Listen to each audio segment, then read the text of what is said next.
കുട്ടികൾ ക്ലാസ് എടുക്കുമ്പോൾ ഇതുപോലെ ബഹളം വെക്കുന്നതിന്റെ കാരണം എന്താണെന്ന് അറിയോ നിങ്ങൾ പുതിയ ടീച്ചർമാർക്ക്? നമ്മൾ ഏതെങ്കിലും ഒരു വർക്ക്ഷോപ്പിൽ പങ്കെടുക്കുമ്പോൾ അവിടുത്തെ ഫാക്കൽറ്റീസ് പറയുന്നത് കുട്ടികൾ ഇങ്ങനെ ടീച്ചർമാർ ക്ലാസ് എടുക്കുമ്പോൾ വികൃതി കാണിക്കാനുള്ള കാരണം നമ്മൾ ടീച്ചർമാർ അവർക്ക് വേണ്ടത്ര അവസരം കൊടുക്കാത്തത് കൊണ്ടാണ് എന്നാണ് അവർ പറയുന്നത്. നമ്മളിങ്ങനെ അവസരം കൊടുക്കാത്തത് കാരണം കുട്ടികൾ അവരുടെ എനർജി വേറൊരു രീതിയിൽ കളയുന്നു. National centre for biotechnology NCBI USA report അനുസരിച്ച് 17 കുട്ടികളെ എടുത്താൽ അതിൽ ഒരു കുട്ടി തീർച്ചയായും ഒപ്പോസിഷണൽ ഡിഫിയന്റ് ഡിസോർഡർ അനുഭവിക്കുന്നവനായിരിക്കും. ഇത്തരം കുട്ടികളുടെ പ്രത്യേകത എന്താണെന്ന് വെച്ചാൽ അവർക്ക് എപ്പോഴും ദേഷ്യമായിരിക്കും, എല്ലാത്തിനും തർക്കിക്കും, പറഞ്ഞാൽ അനുസരിക്കില്ല, നമ്മളൊരു കാര്യം ചെയ്യാൻ പാടില്ല എന്ന് പറഞ്ഞാൽ അവർ വീണ്ടും അത് തന്നെ ചെയ്യും. കുട്ടി ഈ ഒരു രീതിയിൽ പെരുമാറാനുള്ള കാരണം ഒന്നുകിൽ family conditions, surroundings, loneliness, effect of environment, ഇതിൽ ഏതെങ്കിലും ഒന്നാകാം. അതേസമയം ഈ കുട്ടി ഇങ്ങനെ പെരുമാറുന്നതിൽ ചില സമയത്ത് ഒരു കാരണവും നമുക്ക് കണ്ടുപിടിക്കാനും കഴിയില്ല.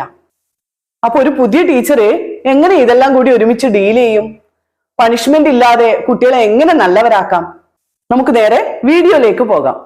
Tip number 1, implement rules but not much strictly. നമ്മൾ കുട്ടികൾക്ക് റൂൾസ് പറഞ്ഞു കൊടുക്കണം, പക്ഷേ കുട്ടികൾ അത് ചിലപ്പോഴൊക്കെ മറന്നുപോകും. അത് സ്വാഭാവികമാണ്. ആ സമയത്ത് നമ്മൾ ഓവർ സ്ട്രിക്റ്റ് ആകാതെ അവർ ആ റൂൾസ് ഒന്നുകൂടി ഓർമ്മിപ്പിച്ചു കൊടുക്കണം. ഇനി രണ്ടാമത്തെ പോയിന്റ്, ഡീൽ മിസ്ബിഹേവിംഗ് സ്റ്റുഡന്റ് സെപ്പറേറ്റ്ലി.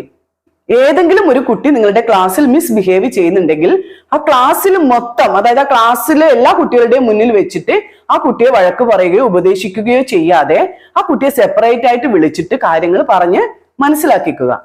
കുട്ടികൾ ഇങ്ങനെ മിസ്ബിഹേവ് ചെയ്യുന്ന സമയത്ത് നമ്മൾ ടീച്ചർമാർ നെർവസ് ആയിട്ട് അപ്പോൾ തന്നെ അതിന് റെസ്പോണ്ട് ചെയ്യരുത്. അപ്പൊ നമ്മുടെ ടെൻഷൻ കൂടും. ഇപ്പോ കുട്ടികൾ ക്ലാസ്സിൽ വെച്ച് തമ്മിൽ അടിപിടി കൂടും.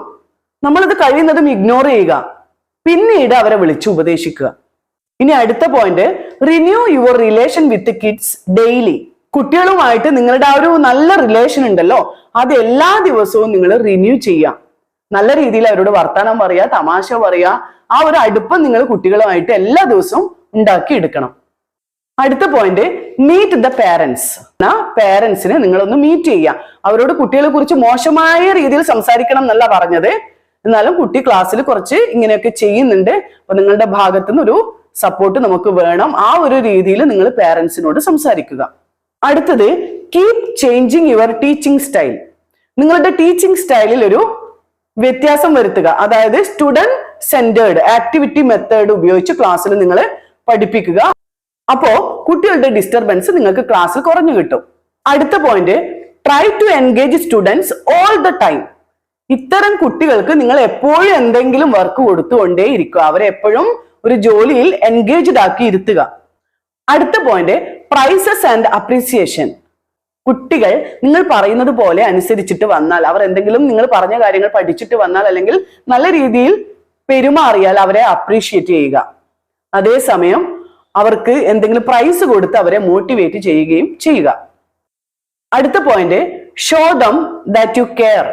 അതായത് കുട്ടികൾക്ക് ഒരു തോന്നൽ ഉണ്ടാവണം, ടീച്ചർ എന്നെ കെയർ ചെയ്യുന്നുണ്ട്, എന്നെ സ്നേഹിക്കുന്നുണ്ട് എന്നുള്ള ഒരു രീതിയിലുള്ള ഒരു റിലേഷൻ നിങ്ങൾ കുട്ടികളുമായിട്ട് ഉണ്ടാക്കിയെടുക്കണം.